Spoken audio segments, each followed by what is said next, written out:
কেন্দ্র ও রাজ্য সরকারের প্রতিটি প্রকল্পের সুফল যাতে মানুষ পায় সেজন্যই শুরু হয়েছে বিকশিত ভারত সংকল্প যাত্রা ও প্রতি ঘরে সুশাসন দ্বিতীয় পর্যায়।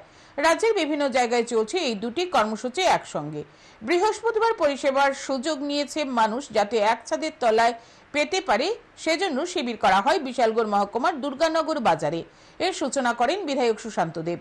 উপস্থিত ছিলেন বিশালগড় অতিরিক্ত মহকুমার শাসক ত্রিদীপ সরকার, বিডিও অনুরাগ সেন সহ স্থানীয় জনপ্রতিনিধি ও আধিকারিকরা। শিবিরে বিভিন্ন জায়গা থেকে লোকজন এসে সরকারি বিভিন্ন পরিষেবা গ্রহণ করে, প্রয়োজনীয় নথিপত্র তৈরি করেন।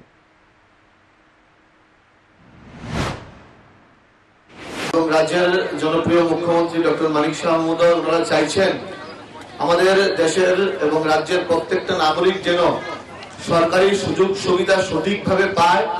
সেই কারণে কিন্তু এই বিকশিত ভারত সংকল্প যাত্রা এবং প্রতি ঘরে সুশাসন এই অনুষ্ঠান আমরা বিভিন্ন এলাকায় আমরা করছি।